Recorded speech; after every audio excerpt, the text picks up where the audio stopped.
رجالة برايم 4 رجالة برايم 4 ان شاء الله محضر لكم الترم ده سلسلة شرح المنهج بشكل كامل مع اكسرسايز على كل ليسون، علشان ان شاء الله الدنيا معاك تبقى سلسة وبسيطة. بما انك لسه اول سنة تاخد ساينس، خلصت ترم طبعا بقى بمشاكله بوجع قلبه. خلاص احنا خلصنا ترم والحمد لله الدنيا عدت على خير. الترم ده سهل جدا، انت بقى عندك خبرة كويسة في موضوع الساينس. كل اللي عليك ان انت هتتابع الشروحات، تتابع فيديوهات الحل على كل ليسون. بإذن الله السلسلة كاملة، بوعدك ان انا مش هسيبك طول الترم. بعد ما بخلص شابتر هعمل عليه ريفيجن، كمان ريفيجن كبيرة، وهقعد احل معاك كتير. كل المذكرات والبوكلتس اللي انا بشرح منها هتبقى موجودة في ايديك ان شاء الله. كل اللي عليك انك انت هتاخد اللينك وتاخد البي دي اف وتطبعه وتتابع معايا خطوة بخطوة، وان شاء الله اسلمك للامتحان بإذن الله. مفيش عندك مشكلة، مفيش عندك قلق وتوتر زي ما حصل في الترم الأولاني. زي ما أنا بقول لكم كده، الحاجات دي كلها هتلاقيها معاكم في الوصف أو على جروبات الواتس إن شاء الله، اللي هسيب لينكها عندكم في الواتس.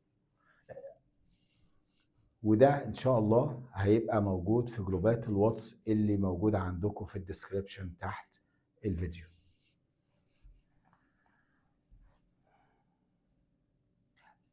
اول شابتر معانا يا رجاله هو devices and energy. طبعا احنا خدنا الانرجي في الترم الاولاني، وخدنا يعني ايه انرجي، وخدنا كل الاكسبلينيشن والشرح على الانرجي. هنكمل ان شاء الله الترم ده شرح للانرجي واشكال الانرجي، ان شاء الله يبقى بسيط قوي معاكم. زي ما انتم شايفين كده، قبل كل تشابتر موجود عندكم جلوسري ديكشنري للكلمات الصعبة. طبعا مش جايب كتير، مش كل الكلمات موجودة، هتلاقي برضو كلمات صعبة. واحنا ماشيين في الاكسبلينيشن في الشرح بتاع المنهج، حضرتك هتتعرض للترجمة. انا هترجم كل حاجة صعبة، هشرح لك كل حاجة انت شايفها مكلكعة، هبسطها لك خالص ان شاء الله، واوعدك بترم جميل عليك.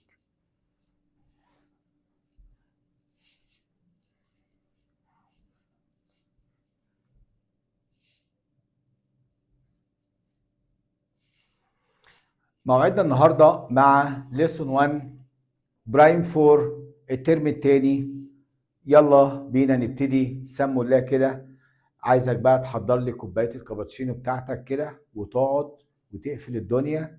حط الهاند فري في ودانك عشان تسمعني كويس، ويلا بينا نبتدي شرح اول ليسون، ودعواتكم لينا بالتوفيق ان شاء الله. ليسون 1 كان يو اكسبلين. بص كده على الديفايسز دي. ده يعتبر ايه؟ تي في، وده موبايل. طيب يلا. Energy can be changed from one form to another. الانرجي ممكن تتحول وتتغير من شكل فورم، يعني شكل للتاني. تقدر تتغير. ايوه، فاكرين لما خدنا البوتنشال تحول لكايناتيك والكايناتيك تحول لبوتنشال؟ احنا هنزود السنه دي حاجه بسيطه. Different devices can help us convert، نحول اللايت energy that comes from the sun into different forms of energy. يعني ممكن الضوء بتاع الشمس ممكن يتحول لفورمز، لاشكال كتيره من الانرجي، ان شاء الله هنتكلم عنها بالتفصيل.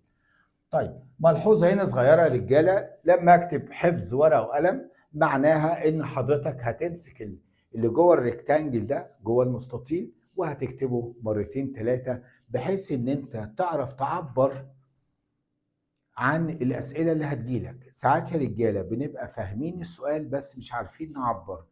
طب ليه مش عارفين نعبر؟ عشان ما عندناش حصيله لغه تساعدنا ان احنا نكتب.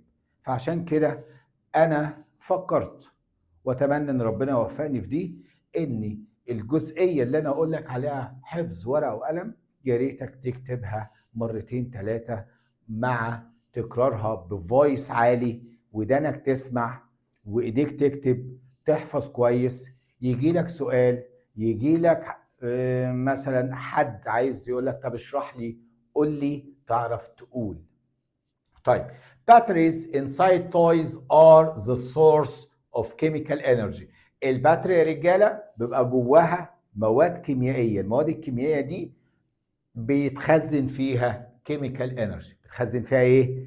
chemical energy. يعني ايه chemical energy؟ طاقه كيميائيه. طاقه كيميائيه. الطاقه الكيميائيه دي and this energy is converted. يعني ايه converted؟ بتتحول. يعني انا عندي توي كار حطيت فيها الباتريز، بيقول لك ان الباتري جواها كيميكال انرجي. الكيميكال انرجي بتتحول ليه؟ لالكتريكال انرجي، لطاقه كهربيه. الطاقه الكهربيه دي بتتحول بعد كده الى كاينيتيك انرجي اور ساوند انرجي. يعني العربيه وانت بتحاول تحركها وهي بتتحرك، ايه اللي حركها؟ كان عندها باتريز جواها، الباتري دي مخزنه جواها كيميكال انرجي بتطلع الكتريكال انرجي. الالكتريك انرجي دي هي اللي حركت العربيه، فحولت الالكتريك انرجي الى ايه؟ كاينيتيك انرجي. طيب وممكن تعمل ساوند، يعني ممكن يبقى فيها سماعات تعمل اي صوت، تعمل اي لايت. فالمصدر الطاقة عندنا هي الباتري. الباتري اللي جواها كيميكال انرجي بتتحول بعد كده لإلكتريك انرجي، ومن الإلكتريك انرجي اقدر احولها لساوند ولايت وكاينيتيك. طيب what do we do when batteries of these toys run out؟ يعني ايه run out؟ يعني خلصت. يعني دلوقتي انت ماسك الريموت وعمال تقلب فيه في التلفزيون، وبعد كده فاتفاجئت ان الريموت ما بيقلبش. بتعمل ايه؟ بتقوم مغير البطاريه. ده ايه؟ نتيجه ان البطاريه ران اوت. يعني ايه ران اوت؟ خلصت.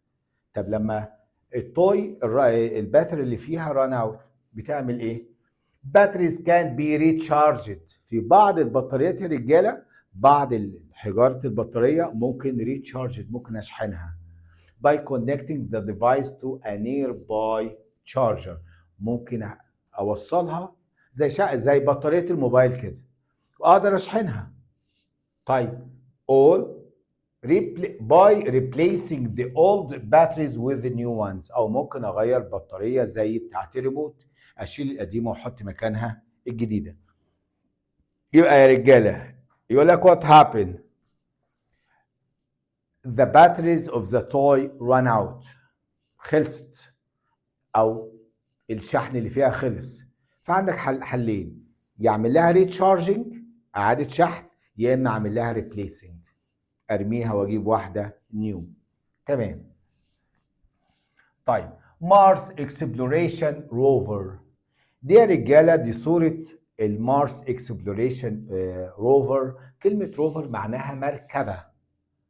طيب مارس اللي هو المريخ اللي هو اقرب كوكب لينا، اكسبلوريشن يعني اكتشاف. دايما الانسان بطبيعه الحال عايز يشوف ايه اللي هناك، يحب يكتشف، يحب يدور. انت نفسك بتحب تدور ايه اللي فوق، ايه النجوم دي، ايه الكواكب دي. فالانسان عمل مركبه هتبتدي تروح للمارس وتكتشف وتلقط صور وتاخد عينات وتبعت لنا صور علشان احنا نبتدي ندرسها ونعرف ايه طبيعة الكوكب ده. طيب مارس about 54 مليون كيلومتر. يعني ايه؟ بعيد جدا، 54 مليون كيلومتر. 54 مليون كيلومترز from Earth. The spacecraft will take about 6 months. يعني ممكن تاخد 6 شهور ماشي في الطريق. عشان ايه؟ عشان توصل للمارس. To go that distance. يعني المارس روفر وهي ماشية كانت خدت كام؟ 6 شهور. The Mars rover Curiosity. قول معايا Mars rover Curiosity. Mars rover Curiosity كلمة كرياسيتي معناها شغف وحب تطلع، فده اسم اتحط للمارس روفر للمركبة، سموها ايه؟ هم اتفقوا على ايه؟ هنسموها كرياسيتي. يعني ايه كرياسيتي؟ معناها شغف، بس ده اسمها. زي مثلا ايه؟ اسمك ايه؟ انا اسمي امل. امل يعني ايه امل؟ لا، ما هو الاسم ومعناه حاجة، وان انا اقوله على حاجة معينة ده شيء تاني خالص. يعني هم سموا المركبة كرياستي. طيب، يبقى مارس روفر كرياستي. لما اقول لك الكرياستي دي راحت فين؟ هتقول لي راحت المارس. طب ايه هي الروفر، المركبة اللي راحت المريخ، راحت المارس؟ هتقول له كان اسمها كرياستي. اسمها ايه؟ كرياستي. travel which travel on earth surface. الكرياستي دي اسمها كرياستي. المركبة دي بيسموها كرياستي. طيب، راحت فين؟ راحت المارس. طب ليه راحت المارس؟ for exploration، يعني للاستكشاف. طيب، خدت قد ايه؟ خدت 6 months، يعني مشيت 6 شهور. طب ليه؟ هو المسافة كبيرة؟ ايوه، قال لك 54 مليون كيلومتر، 54 مليون كيلومتر بيننا وبين المارس. فعشان تمشي المشوار ده كله بتمشي في الطريق 6 شهور. طيب، ال6 شهور دي عايزة لها طاقة، هتجيبها منين؟ كان لازم يفكروا في الحتة دي. عايزين انرجي، الانرجي تتحول لكاينيتيك تكمل طريقها، ولا هي هتمشي ازاي؟ طب هنحركها ازاي؟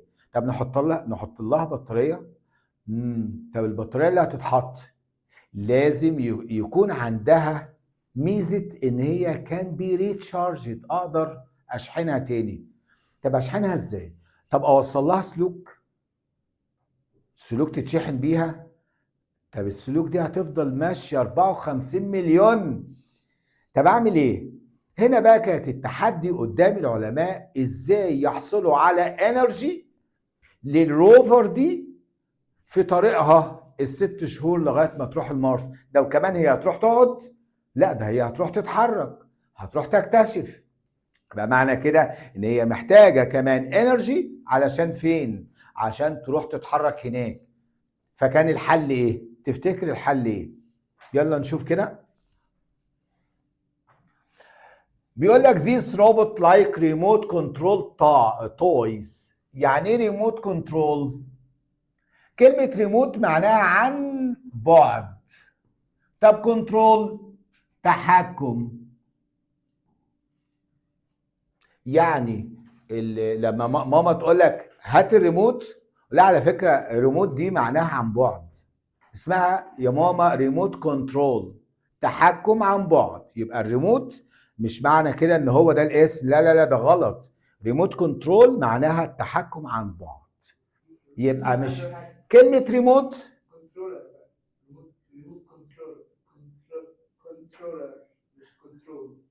ريموت كنترول ديفايس.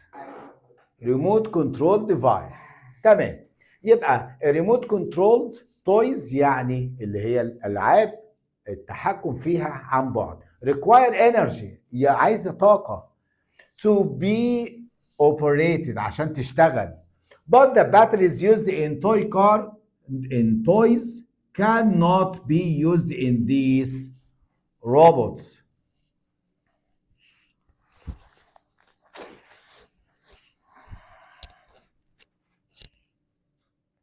رجالتي ركزوا ان البطاريات اللي موجوده في الريموت كنترول تويز، ركزوا بقى. المركبه دي هتروح للمارس.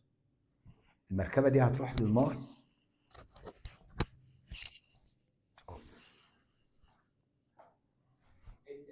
المركبه دي هتروح للمارس يا رجاله.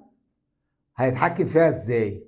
هنتحكم فيها زي ما بنتحكم في الريموت كنترول تويز، ان انا هشغلها كده واتحكم فيها عن بعد. ما انا هتحكم فيها ازاي؟ ما اقدرش احط فيها اي بشر يروح المريخ وهناك ممكن يعيش او يموت، ما اقدرش اضحي بيه. فانا لازم اتحكم بيها من بعيد.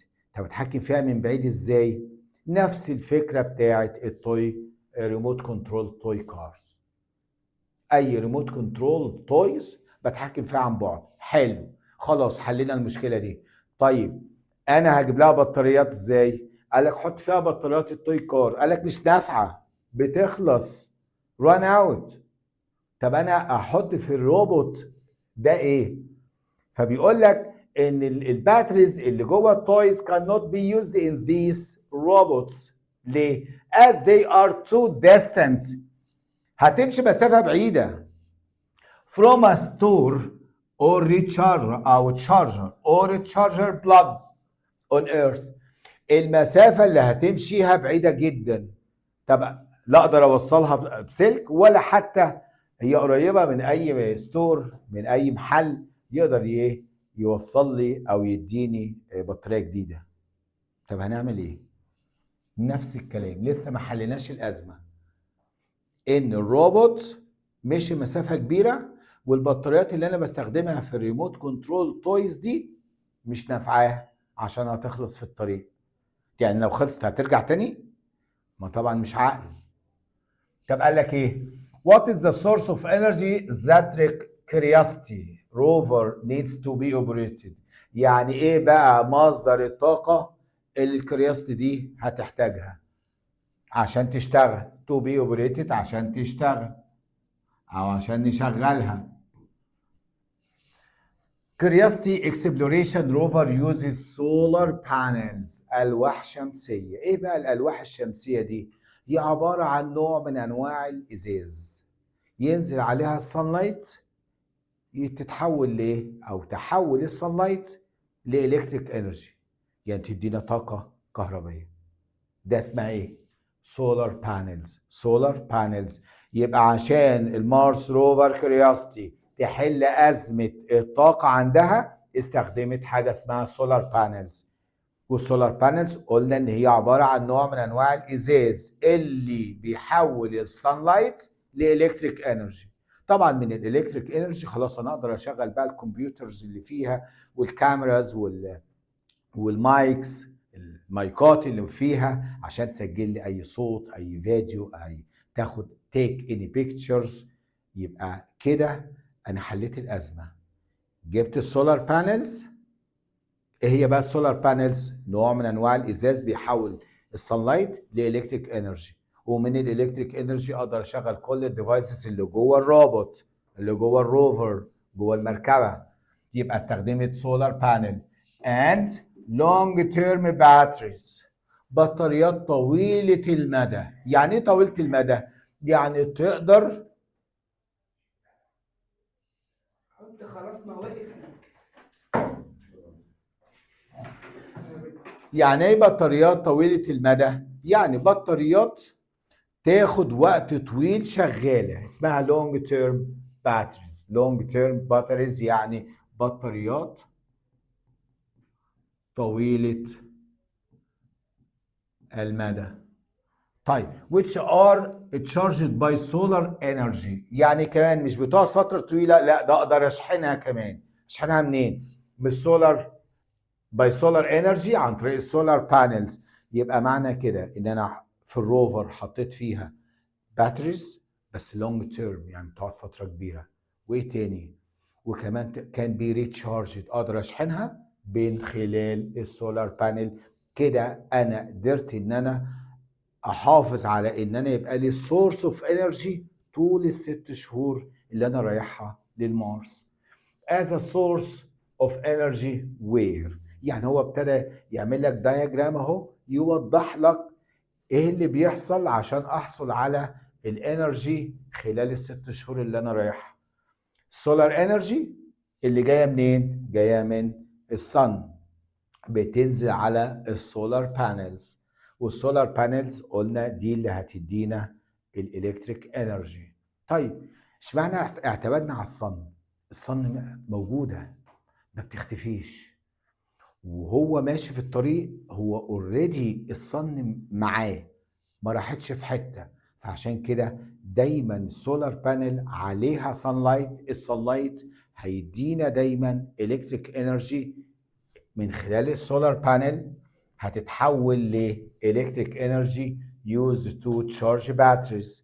البطاريات اللي موجوده اللي هي اللونج تيرم، البطاريات اللي بتقعد فتره كبيره.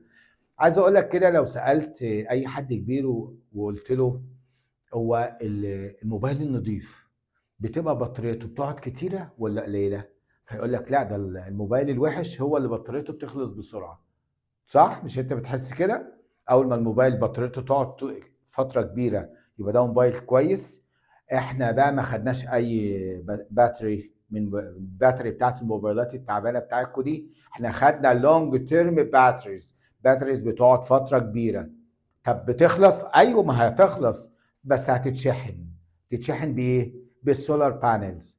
ايه بقى السولار بانلز؟ هتاخد طاقه السان لايت وتديها، تاخد السان لايت وتحولها لالكتريك انرجي تشحن بيها البطاريات دي. وبعد ما البطاريه تتشحن هتدينا الكتريك انرجي. الالكتريك انرجي اقدر استخدمها في كاينيتيك انرجي، ثيرمال انرجي is used to move vehicle، عشان تبتدي تحرك العربيه نفسها وهي ماشيه في المشوار، سواء رايحه هناك او حتى نزلت على المارس وهتتحرك تاخد اي فوتو او تصور اي فيديو. تاني، يبقى المارس روفر بالاخر كده، المارس روفر راح فين؟ راح المارس. اسمها ايه؟ كرياستي. اسمها ايه؟ كرياستي. طيب، طب المسافة قريبة؟ لا ده بعيدة جدا، 54 مليون كيلومتر. طب بتاخد قد ايه؟ 6 months. طيب، طب فين مصدر الانرجي هناك؟ قلنا السولار بانل وايه؟ ولونج تيرم باتريز. طب اللونج تيرم باتريز دي كان بي ريتشارجد، تقدر تتشحن؟ ايوه بتتشحن. طب بتتشحن بايه؟ بالسولار بانل. السولار بانل نوع من انواع الازاز بياخد الصن لايت وايه؟ ويحولها لالكتريك انرجي. الالكتريك انرجي دي تشحن بيها الباتريز. طب الباتري دي بعد ما اتشحنت هتبتدي تدينا الكتريك انرجي. الالكتريك انرجي دي هستخدمها بقى تتحول بقى معايا لكاينيتيك وثيرمال، وممكن يبقى لايت، وممكن يبقى ساوند، ممكن يبقى اي فورم اوف انرجي تقدر الالكتريك انرجي تتحول ليها. فمبدئيا كده انا مش محتاج من الالكتريك انرجي غير الكاينيتيك انرجي والثيرمال انرجي اللي بستخدمها عشان تو موف ذا فيكل. كده بالظبط احنا كده خلصنا ليسون 1 وهندخل على تشيك يور اندرستاند. لا ما هيحل بس عليه، هحل عليه ماشي. ما تحل عليه طب في الفيديو يد، لا ده جزء من الدرس. يلا تشيك يور اندرستاند، شوف بقى انت فاهم ولا لا. ومعايا انا معاك، بص انا هساعدك في كل حاجه، ما تتلخبطش وما تقلقش. انت فهمت؟ اوكي، يلا نشوف بقى الاسئله تقصد ايه، عايزه ايه، انا جنبك. A spacecraft need about 6 years. ركز يلا، المفروض ان احنا قلنا 6 ايه؟ months. يبقى wrong. يبقى ممكن يوقعك في حته صغيره كده 6، بس لا ده 6 months مش 6 سنين يعني. Robots on Mars move by special long term batteries. بتتحرك بباتريز سبيشال مخصوصه اسمها لونج تيرم. طبعا طب بتتشحن؟ ايوه بتتشحن بايه؟ بالسولار بانل. A robot can get energy from nearest rocket to it. يعني ايه؟ يعني الروبوت ممكن نبعت له روكت صاروخ هناك يشحن له البطاريه؟ طبعا غلط، لا هي شغاله بنفسها. It's possible، ممكن، من الممكن to connect a charger to rocket plugs. يعني ممكن اشحن او ممكن اوصل اي شاحن من اي روكت ماشي جنب الروفر؟ قلنا غلط طبعا. complete. Some calculator can change solar energy. عارفين الكالكوليتر بيبقى فيها حته ازازه فوق دي، حته الازازه اللي فوق دي سولار بانل. بتعمل ايه؟ بتاخد اللايت بتاع اللمبه بتاعت النهار بتاعت الشمس وتحولها لالكتريك انرجي الكالكوليتر يشتغل بيها. كلمه كالكوليتر يعني آلة حاسبه يا رجاله، آلة حاسبه، اللي هي الآلة الحاسبه. الآلة الحاسبه بيبقى فيها حته ازازه من فوق دي بتحول اللايت لالكتريك. طبعا الكهرباء تقدر تشغل الكالكوليتر. يبقى can change solar energy into energy by using by sunlight. يبقى بيحول السولار انرجي لايه؟ الكتريك انرجي by using sunlight، باستخدام السانلايت. on Mars planet، مارس في المريخ، كرياستي روبوت اللي هي اسم الروفر، اسم المركبه اللي احنا بعتناها اسمها كرياستي، can be operated for a long period of time by using what energy from sun، من السانلايت، بستخدم ايه؟ اللايت. that is converted into energy used to recharge its battery، بتتحول لايه عشان تشحن الباتري؟ هنبقى الكتريك انرجي او الكتريكال. طيب give reason. Mars rover Curiosity was operated for long period of time on Mars without any need to be recharged. انا ما بشحنش بطاريات المارس روفر ليه؟ ما هي مستخدمه حاجتين، سولار بانل ولونج تيرم باتريز. بلاش لونج تيرم باتريز، قول له because they have solar panel.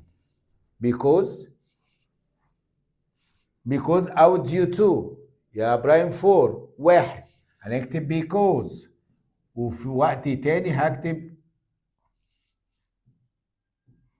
هكتب due to، الاتنين واحد. because it has solar panels. بس ايه ده؟ خلاص.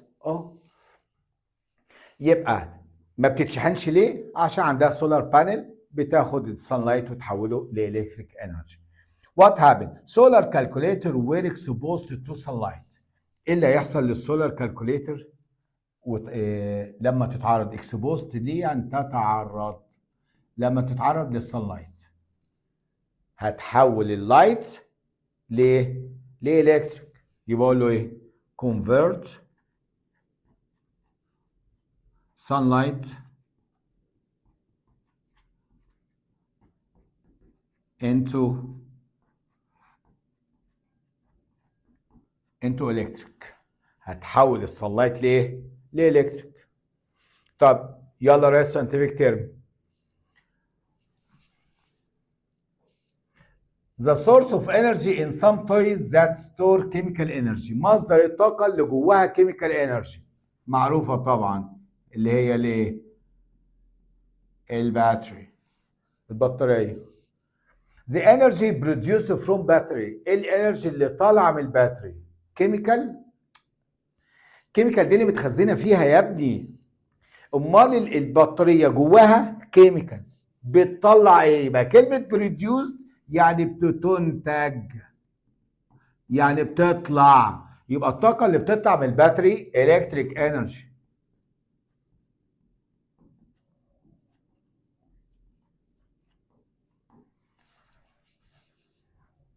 robotic vehicle which is designed to explore surface of Mars. ايه بقى robotic vehicle؟ اللي هي مركبة آلية، اللي هي روبوتك. كلمة روبوتك يعني إنسان آلي. روبوتك الفيكل اللي designed to يعني صممت ل explore اكتشاف مين؟ surface of Mars، سطح المريخ. اسمها ايه؟ curiosity